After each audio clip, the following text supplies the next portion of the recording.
Muy buenos días, apreciados hermanos.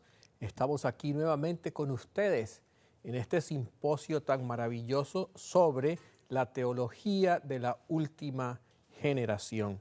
Y quiero, mis hermanos, invitarlos para que inclinemos el rostro y pidamos la intervención del Espíritu Santo con nosotros en este momento. Amado Padre Celestial, estamos agradecidos por la oportunidad de participar en este tema tan importante y trascendental para tu pueblo.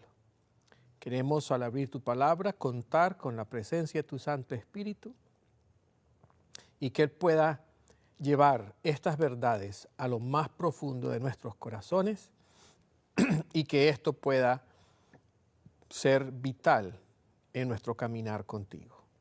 Permite, Señor, que como padres podamos aplicar los principios de tu palabra en nuestras relaciones con nuestros hijos, para que en esta última generación, Señor, podamos ver el resultado de tu poder en nuestras familias. Te lo agradecemos y pedimos en el nombre de Jesús. Amén. Bien, mis queridos hermanos, nuestro tema se titula La última generación y la salud mental de nuestros hijos. Por supuesto que este es un tema muy amplio, pero vamos a concentrarnos y vamos a encauzarnos en un versículo que es muy conocido para nosotros como padres. Proverbios 22, versículo 6. Proverbios 22, versículo 6. Y dice la palabra del Señor: instruye al niño en su camino, y ni aun de viejo se apartará de él. Instruye al niño en su camino, y aun cuando sea viejo, no se apartará de él. Y la pregunta que nos hacemos es, todos hemos hecho en algún grado el proceso de instrucción. Y la pregunta entonces que viene es, ¿por qué se han apartado? Y debemos reconocer que para muchos de nosotros la experiencia de formación de nuestros hijos no ha tenido el resultado que muchos de nosotros esperamos. Y no solamente a nivel del núcleo familiar, sino a nivel de lo que es la tendencia dentro de la comunidad cristiana. Vemos cómo el secularismo, el humanismo, vemos cómo los cambios en la concepción ética y moral de nuestro tiempo están minando la fe de nuestra juventud. Así que, aunque hemos hecho el trabajo de instruir, estamos viendo que sí se están apartando. Y la pregunta entonces que nos viene es, ¿hemos fallado en nuestra instrucción? ¿No hemos hecho la instrucción como debe ser? ¿Por qué se apartan? ¿Es este versículo una profecía condicional?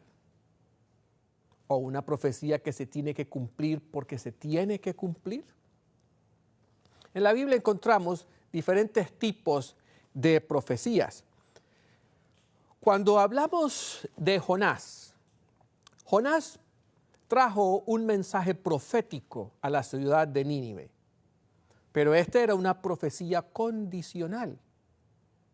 Y cuando los pobladores de Nínive se arrepienten, Dios retira el cumplimiento que se iba a dar de destruir la ciudad.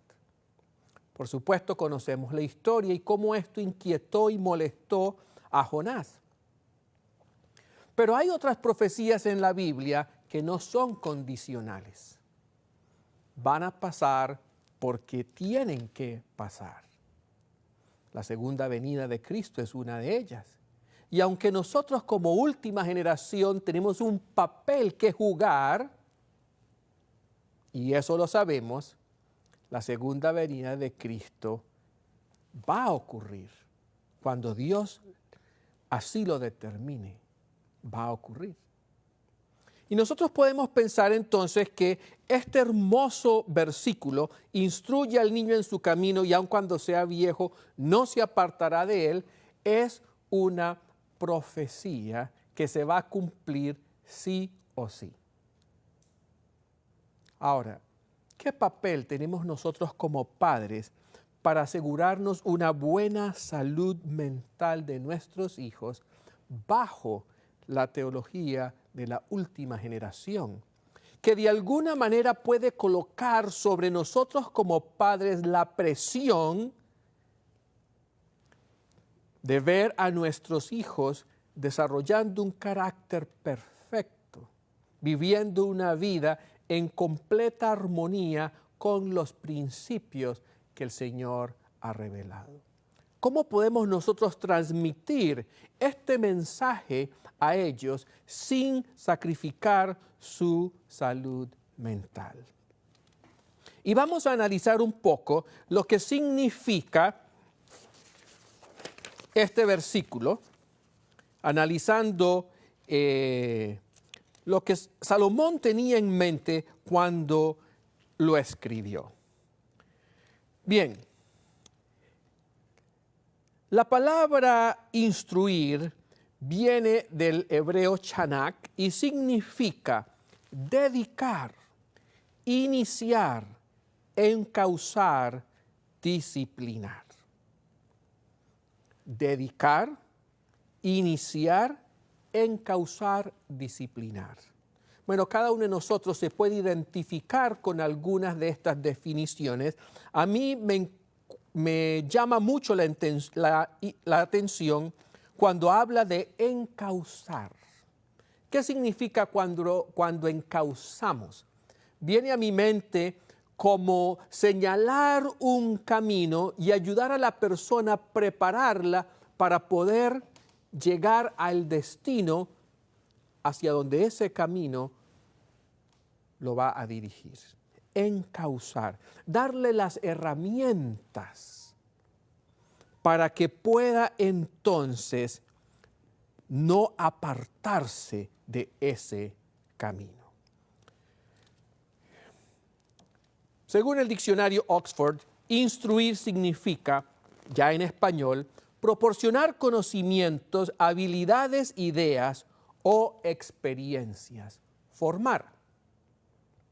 Y me gusta cuando dice aquí proporcionar experiencias. Cuando nosotros pensamos en instruir, ¿qué es lo que viene a nuestra mente?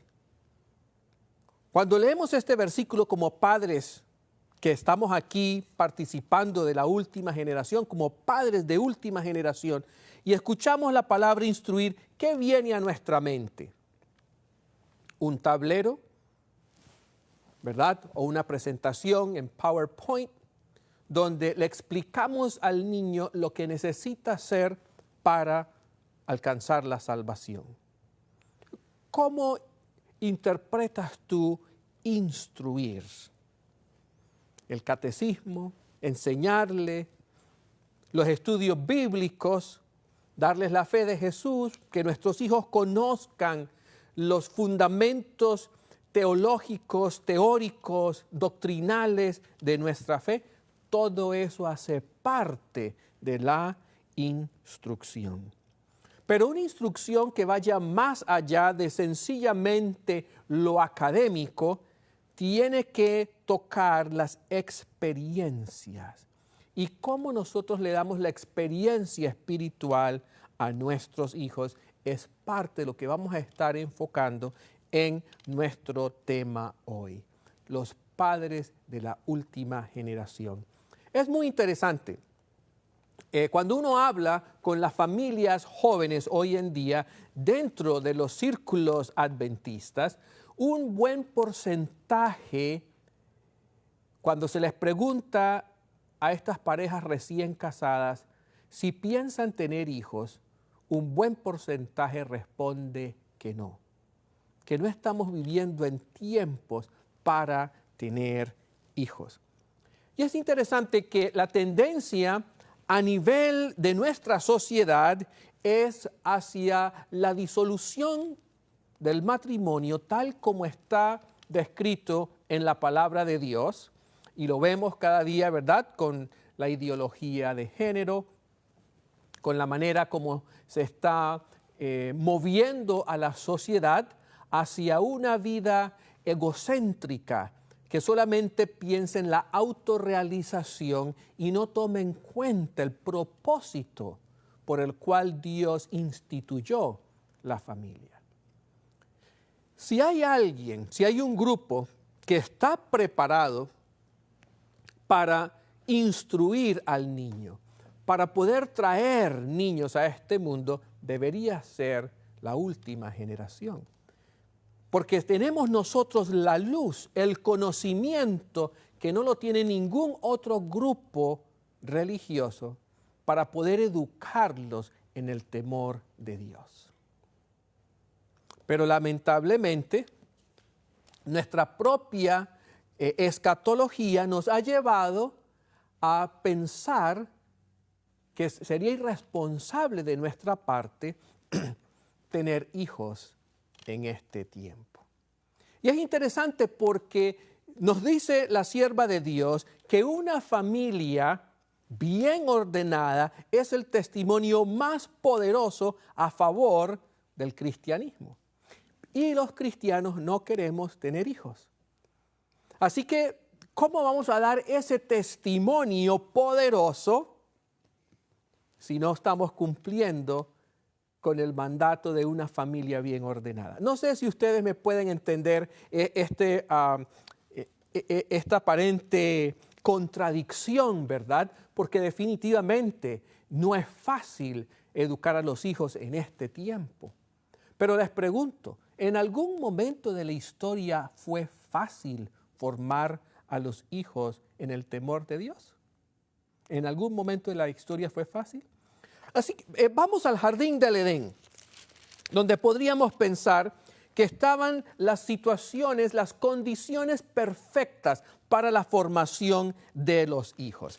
¿Qué influencias negativas tenían Caín y Abel? Bueno, quizás Adán y Eva tuvieron que estar en esa disyuntiva, si le hacemos homeschooling o los mandamos a la escuela adventista, o no, ¿qué tal a la escuela pública? ¿Tuvieron Adán y Eva esas disyuntivas? No. ¿Tuvieron Adán y Eva que cuidar a Caín y Abel de los amiguitos que vivían al cruzar la calle porque de pronto los iban a influenciar mal? No. Así que Adán y Eva, aunque ya estaban en una condición de pecado, tenían condiciones óptimas que ninguno de nosotros tiene hoy en día en la formación de los hijos. Y pregunto, ¿fueron exitosos en formar a Caín? Dejo para que ustedes lo respondan. Conclusión, nunca ha sido fácil educar a los hijos. ¿Por qué? Porque tenemos un enemigo. Y ese enemigo quiere destruir la imagen de Dios en la familia, en los hijos y en todo lo que Dios hizo y que dijo que era bueno en gran manera. Por eso, mis queridos hermanos, nosotros necesitamos conocer el plan de Dios para la familia y de esta manera poder entonces fortalecer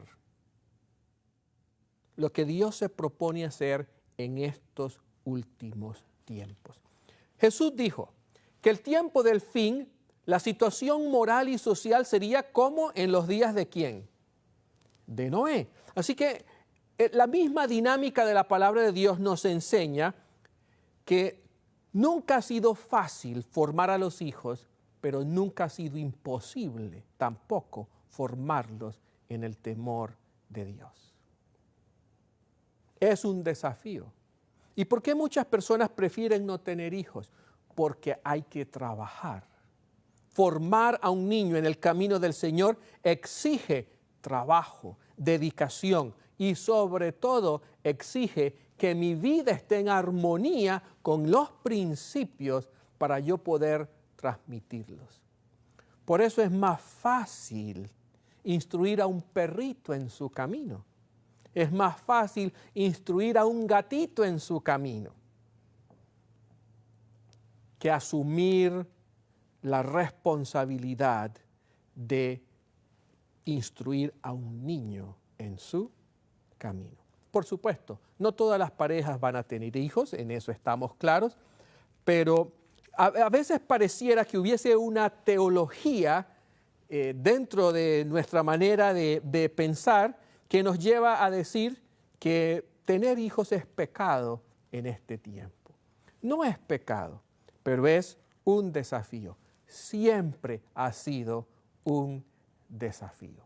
Siempre ha sido un desafío. Así que cuando miramos esta palabra que se encuentra aquí, instruir, este mandato, instruye al niño en su camino, fijémonos que Salomón no dijo, di al niño su camino. ¿Qué fue lo que dijo Salomón? Instruye al niño en su camino. Y estas no son palabras mías, esto está en Conducción del Niño, página 37. La sierva de Dios nos dice que Salomón no dijo, di al niño su camino, y aun cuando fuere viejo no se apartará de él, sino que dice, instruye. Decirle al niño el camino, ¿qué significa?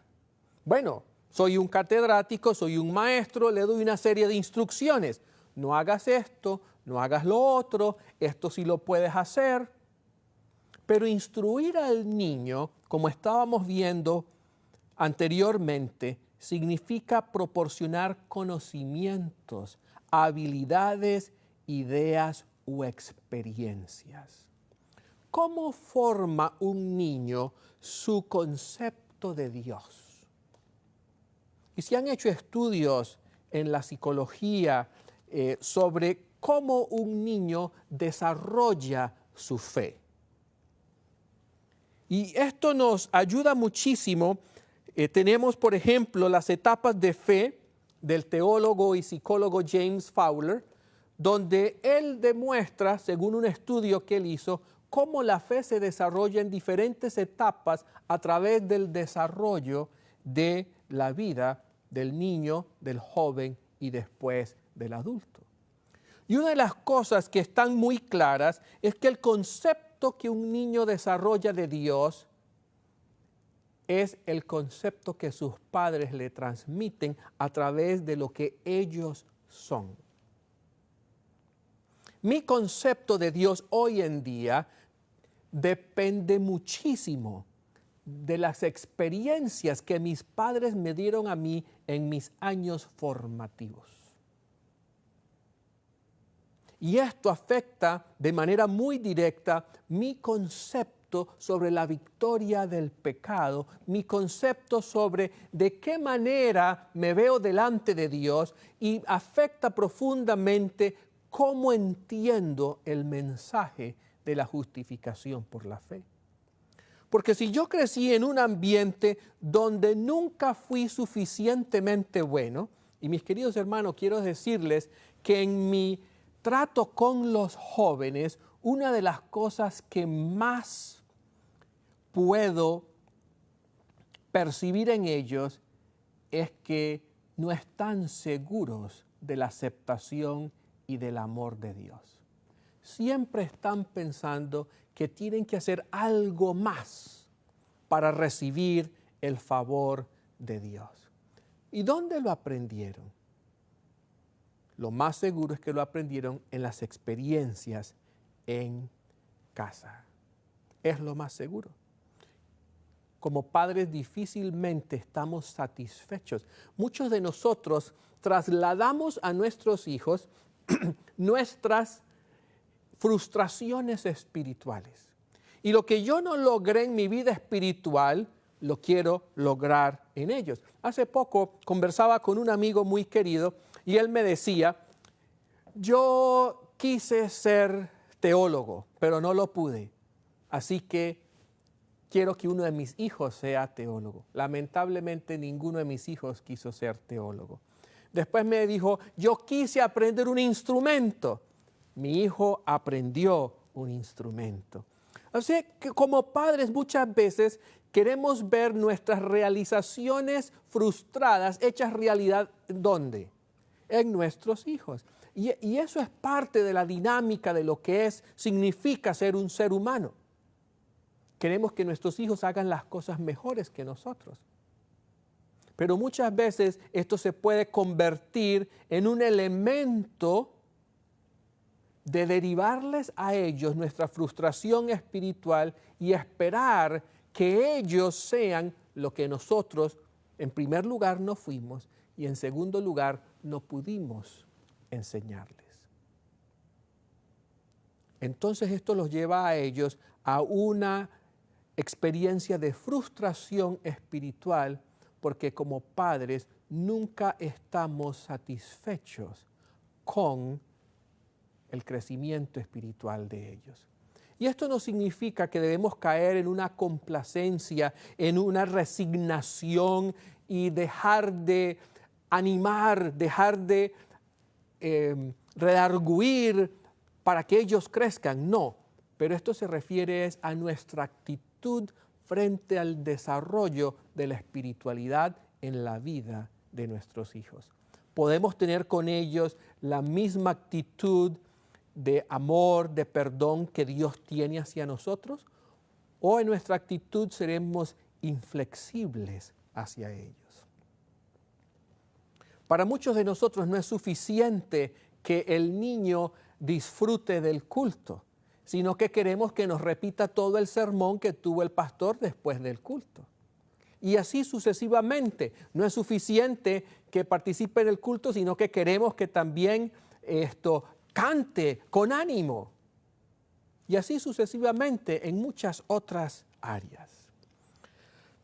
Pero la mejor manera de instruir es las experiencias que nosotros le damos a ese niño. ¿Qué experiencias que le revelen a él y a ella el carácter de Dios?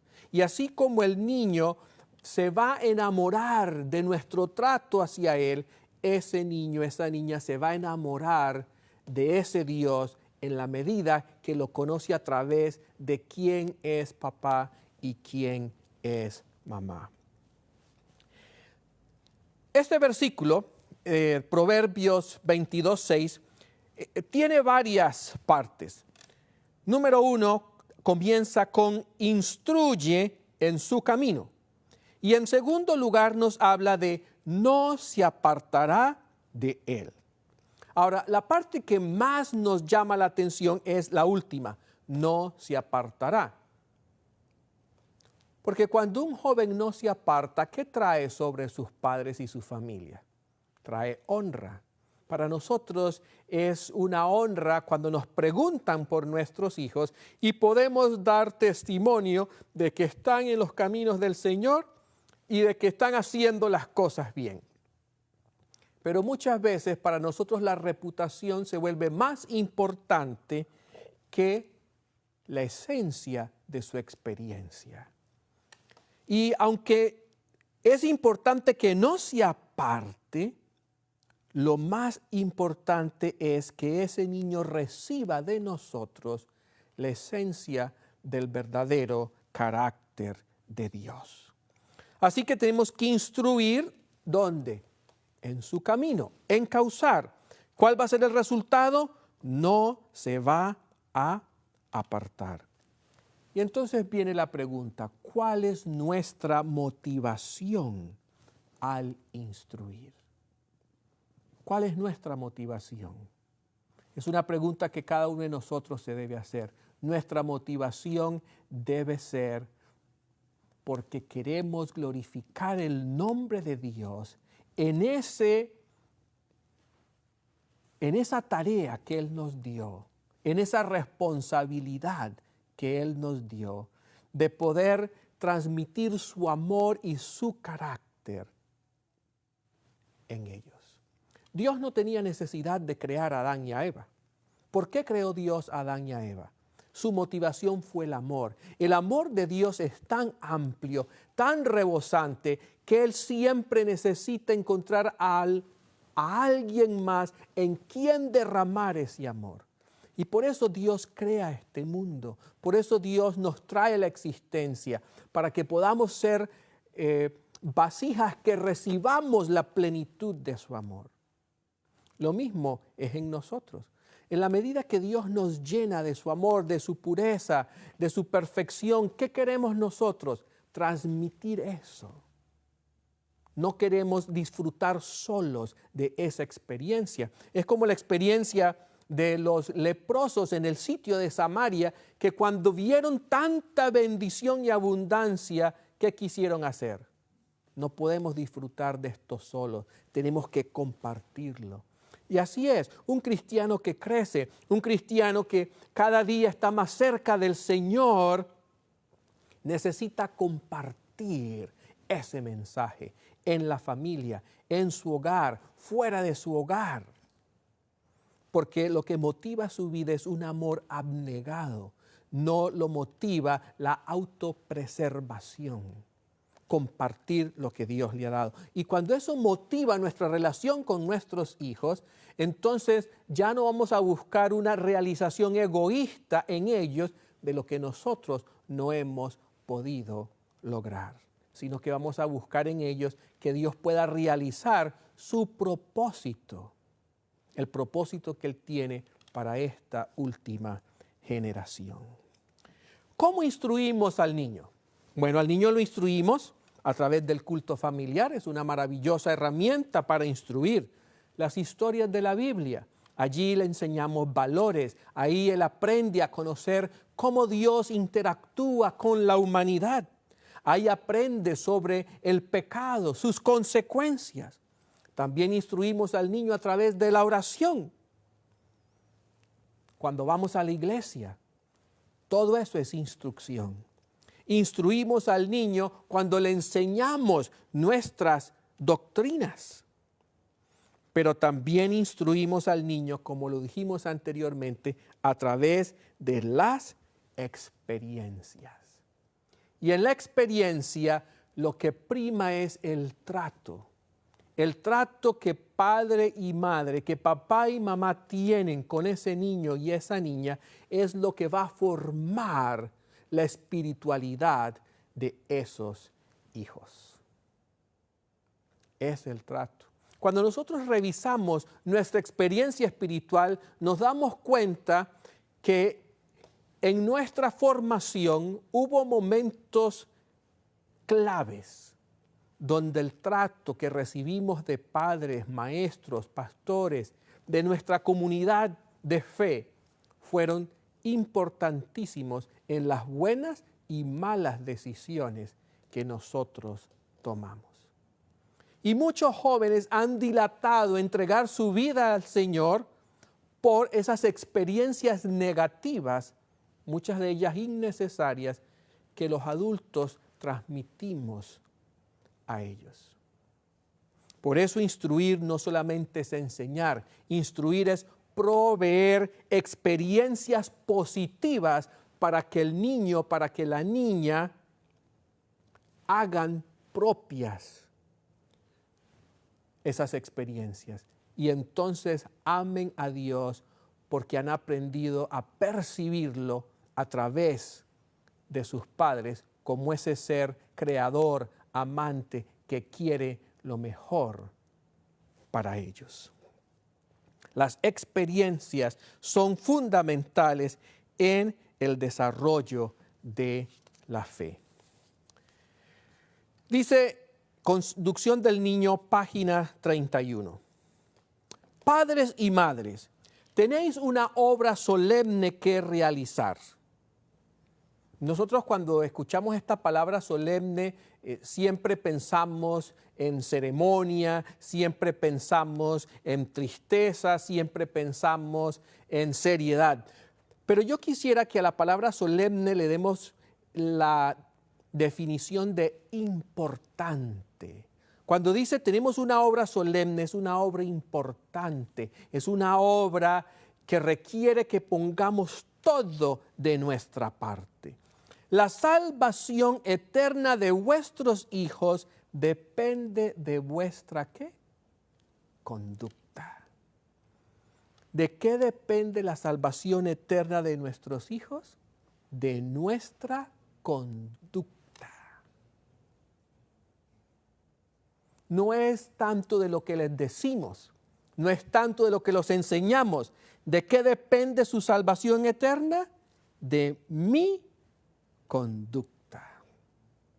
Y esto entonces nos hace reflexionar en la importancia que tenemos como padres de reflejar el carácter de Dios en nuestra relación con nuestros hijos, porque de eso depende la experiencia que ellos van a desarrollar y de esa experiencia ellos van a tomar decisiones para salvación. ¿Cómo educaréis con éxito a vuestros hijos? No reprendiéndolos, porque no hará ningún bien. Hablad a vuestros hijos como si tuvierais confianza en su inteligencia. Y entonces nos dice que debemos tratarlos con tres cosas. Tratadlos con bondad, ternura y amor. Decidles lo que Dios espera que hagan. Decidles que Dios desea que se eduquen y se preparen para ser obreros con Él. Cuando hagáis vuestra parte, podéis confiar que el Señor hará su parte. Qué maravillosa promesa. El problema de muchos de nosotros es que no hemos hecho nuestra parte como padres de última generación, pero sí estamos esperando que el Señor haga su parte. No sé si ustedes han escuchado o han leído una cita que dice que la última obra que va a hacer Jesús antes de salir del santuario celestial es la conversión de los hijos que se han apartado. ¿Alguno de ustedes la ha leído, la ha escuchado? Muy bien. Yo la he leído en varias ocasiones, pero no la he leído en el espíritu de profecía, porque esa cita no existe. Pero la han repartido y le ponen unas fechas que Review and Herald tal, y cuando usted va a buscar, no la encuentra. No la encuentra. Es una cita que trae mucha esperanza, pero es una cita que si la analizamos dentro de lo que es la enseñanza bíblica, no es coherente. ¿Por qué? Entonces, ¿las madres que no son de la última generación no tienen esa esperanza? Solamente las de la última generación pueden entonces confiar que a último momento sus hijos se van a arrepentir, no porque tomaron la decisión, sino porque Dios los obligó a que se convirtieran. No, así no puede ser.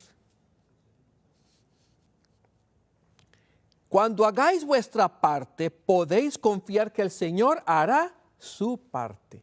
Como padres tenemos que hacer nuestra parte. Como padres tenemos que hacer nuestra parte. Y nuestra parte no solamente es bondad, ternura y amor, también es que decirles lo que Dios espera que hagan. Amor y firmeza juntos.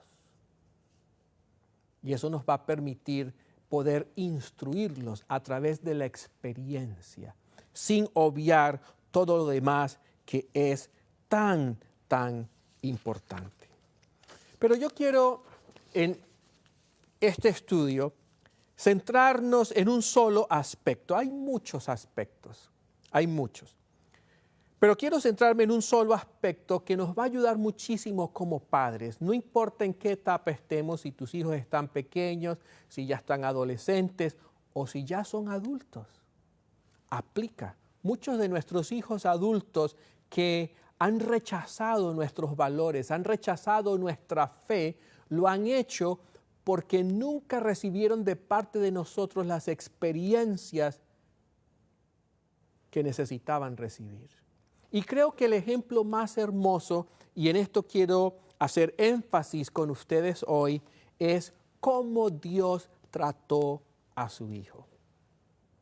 Cómo Dios Padre trató a su Hijo Jesús cuando Él estuvo aquí en la tierra. Y allí encontraremos herramientas poderosas para cambiar la actitud de nuestros hijos hacia nosotros.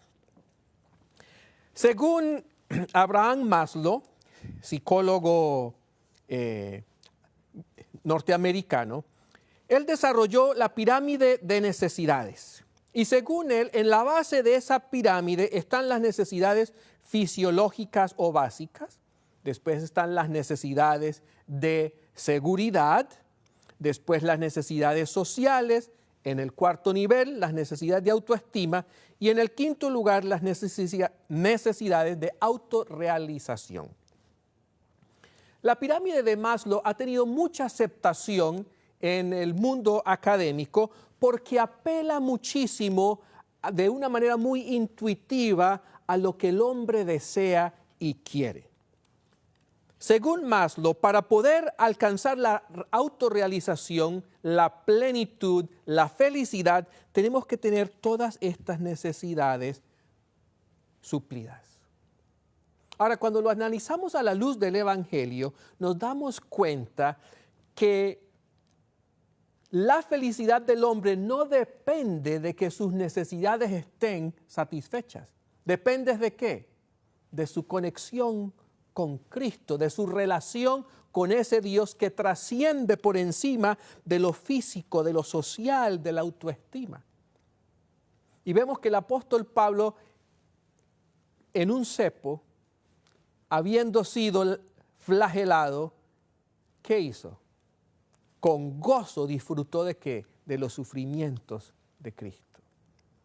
Así que como cristianos sabemos que esta pirámide, aunque muy ilustrativa, no es una representación real de cómo puedo yo alcanzar la felicidad. Pero eso no quiere decir que podamos obviar las necesidades que hay a nivel de nosotros en nuestras relaciones con nuestro prójimo para ayudarlo a poder entender mejor el camino del Señor y para que no se aparte de ese camino. Yo le puedo decir a mi esposa cuando ella tiene una necesidad básica de alimentación, de techo, de seguridad, yo le puedo decir a ella, confía en el Señor y no ser el proveedor que debería ser. Con suerte quizás el matrimonio se mantenga, pero no va a ser un matrimonio feliz. Hay cosas básicas que nosotros necesitamos entender en la formación de nuestros hijos y en nuestras relaciones unos con otros. Y si nosotros pasamos por encima de esas necesidades, vamos a tener resultados negativos.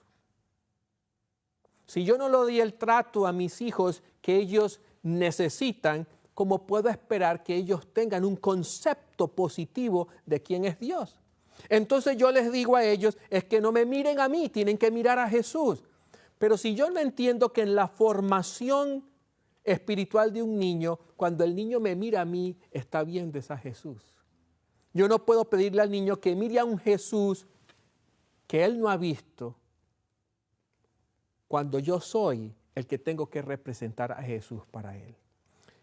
La mente del niño se va desarrollando de una manera progresiva, pero hay un momento en la existencia del niño cuando él no puede diferenciar entre lo simbólico y lo literal.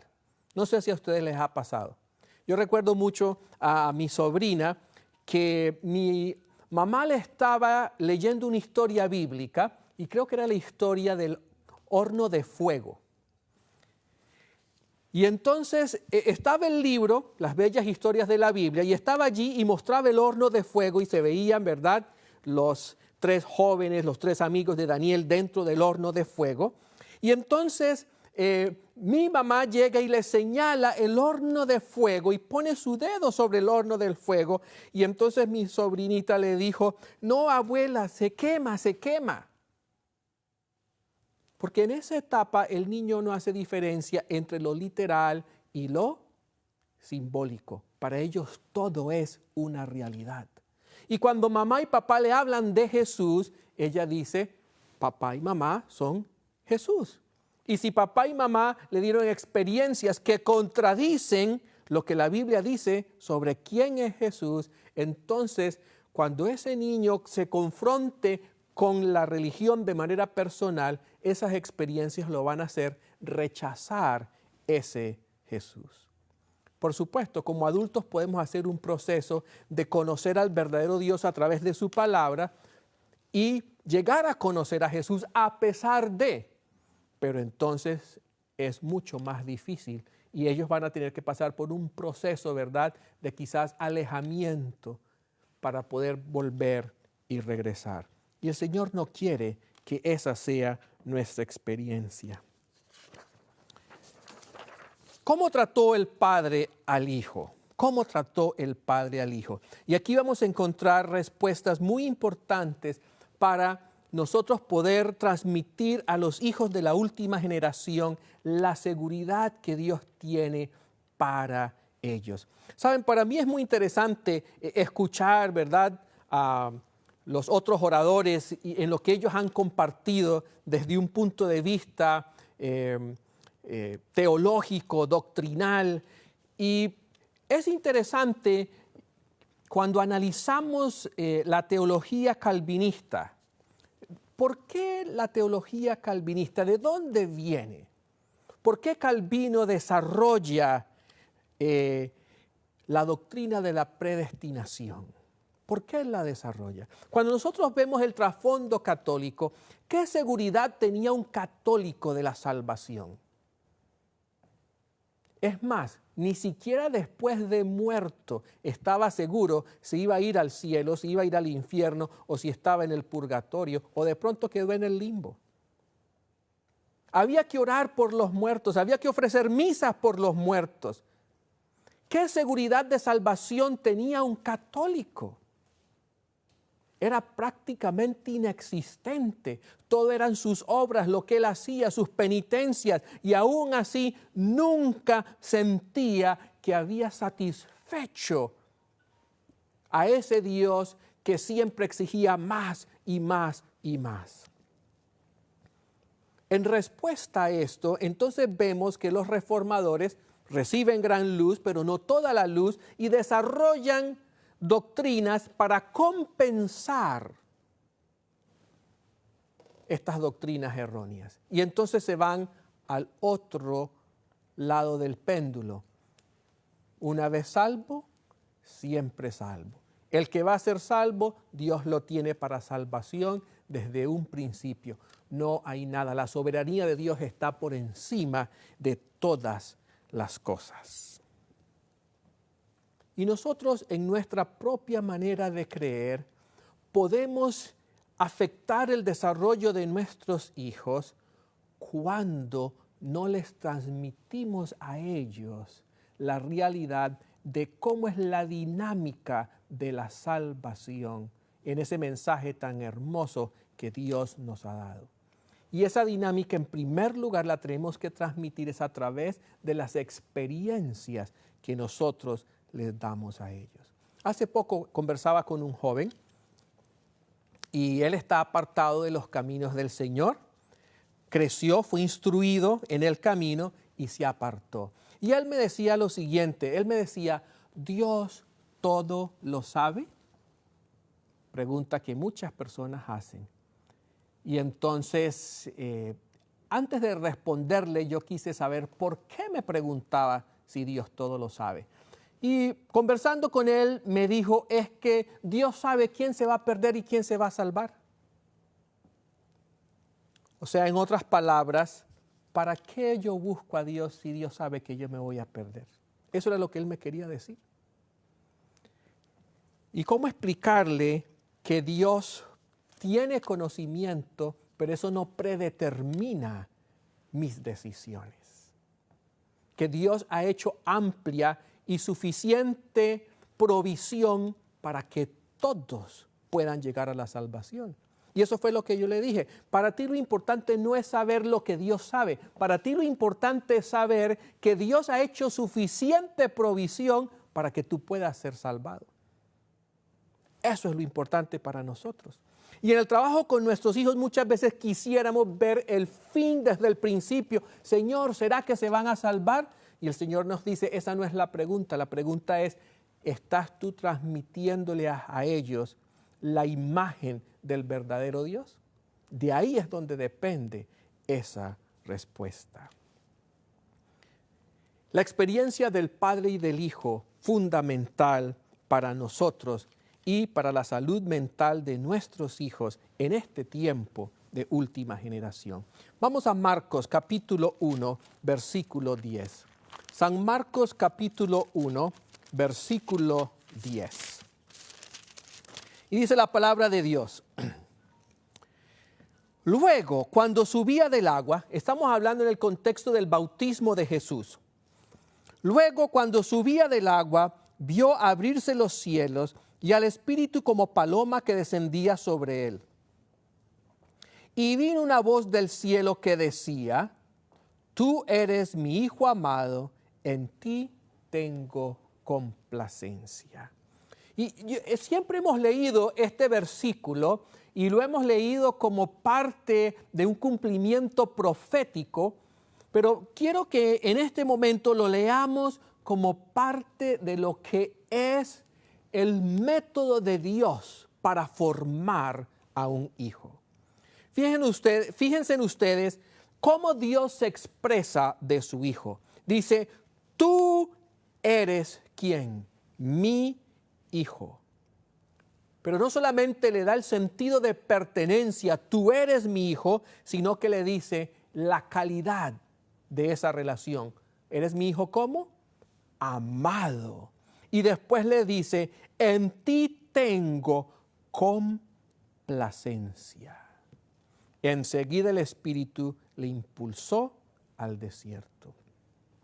Después de recibir la afirmación, el amor, la seguridad de su Padre, Jesús está listo para salir ¿a qué? A hacer la obra en el desierto. Así que encontramos aquí en este hermoso versículo, en estas palabras de Dios Padre a Dios Hijo, tres aspectos fundamentales en la salud mental de un niño de última generación. Porque los niños de última generación no solamente están expuestos a una maldad mayor, no solamente están expuestos a una sociedad con mayor decadencia, que los bombardea por todos lados, ¿verdad? Y les dificulta poder colocar su mirada en las cosas eternas, sino que también son unos niños que tienen más exigencia de parte de nosotros como padres. Imagínense, si usted le dice a un niño, tú estás deteniendo la segunda venida de Cristo por tu mal genio, ¿cómo se va a sentir ese niño? Y he visto muchos padres cometer ese tipo de error con sus hijos. En estos versículos Dios le dijo a su hijo, tú me perteneces, eres mi Hijo amado y en ti tengo gran complacencia. Tres aspectos importantísimos: pertenencia, amor y aceptación, reconocimiento. Y quiero hacerte la pregunta, querido padre, querida madre, en este momento. ¿Cuándo fue la última vez que le diste a tu hijo, a tu hija, un sentido de pertenencia? He escuchado tan lamentable a padres que le dicen a sus hijos, yo no sé por qué tú naciste. Padres cristianos, los he escuchado decirle eso a sus hijos, no sé para qué tú naciste. Recuerdo una vez en una casa donde fuimos de visita y la hermana le dice a mi papá, pastor, ¿por qué no se lleva a este muchacho para que sea misionero? Porque no quiere servir para nada. Y yo me quedé pensando, o sea que los misioneros son los que no quieren servir para nada. ¿Cómo se sentiría ese hijo? Recuerdo otro hogar donde fui, ya el hijo adulto, casado, y el padre de familia, cuando llega el hijo nos dice, este es mi hijo, rebelde, nunca ha querido aceptar el mensaje. ¿Pueden sentir pertenencia? amor y aceptación, reconocimiento. Claro, nosotros diríamos, no, pero claro, es que Dios estaba reconociendo a Jesús, que era perfecto. El Señor nos está diciendo que Él, en su carácter, da un trato que Él espera que nosotros, en nuestra humanidad, fortalecidos con su poder y su gracia, también lo podamos dar a nuestros hijos. Pertenencia, amor y aceptación, reconocimiento. En la medida que nosotros apliquemos esto en nuestra experiencia de padres, vamos a ver el resultado. Y quiero leerles aquí en Conducción del Niño, página 248. Dice: recuerden el padre y la madre que ellos no son sino niños crecidos. Aunque ha brillado sobre su senda una gran luz y han tenido una larga experiencia, sin embargo, cuán fácilmente se dejan agitar por la envidia, los celos y las malas conjeturas. Debido a sus propias faltas y errores, debieran aprender a tratar suavemente con sus hijos descarriados. ¿Cómo debemos tratar a los hijos descarriados? Suavemente. Esto no significa que no hay que corregir, esto no significa que no deben tener consecuencias, pero significa y tiene que ver con mi actitud hacia ellos. Aceptación, reconocimiento, pertenencia. ¿Cómo lo estoy haciendo con mis hijos? Muchas veces cuando nuestros hijos no hacen lo que queremos, no se portan como queremos, nuestra actitud es de venganza. Entonces como no hizo esto, entonces le voy a hacer esto. No, con esa actitud no vamos a lograr que ellos puedan ver a Jesús revelado en nuestra experiencia. La siguiente cita, ya para ir cerrando. Conducción del Niño, página 161. En gran medida, los padres tienen en sus propias manos la felicidad futura de sus hijos. ¿Dónde reside la felicidad futura de nuestros hijos? En nuestras propias manos. A ellos, los padres, les incumbe la obra importante de formar el carácter de esos hijos. Las instrucciones que les dieron en la niñez lo seguirán durante toda la vida. Los padres siembran la semilla que brotará y dará fruto para bien o para mal. Pueden hacer a sus hijos idóneos para la felicidad o para la desgracia. Y yo espero, mis queridos hermanos, que ustedes puedan sembrar felicidad a través de esa experiencia que ustedes tienen con el Señor y cómo la reflejan en la vida de sus hijos. Ahora, quiero terminar con la promesa para la última generación. La promesa para los padres de la última generación. Y acompáñenme a Malaquías 4, 5 y 6. He aquí yo envío al profeta Elías antes de que venga el día de Jehová grande y temible. Él hará volver el corazón de los padres a los hijos y el corazón de los hijos a los padres, no sea que venga yo y golpee la tierra con destrucción. Ahí tenemos una hermosa promesa para los hijos y los padres de la última generación. El Señor nos va a dar su Santo Espíritu, ¿para qué?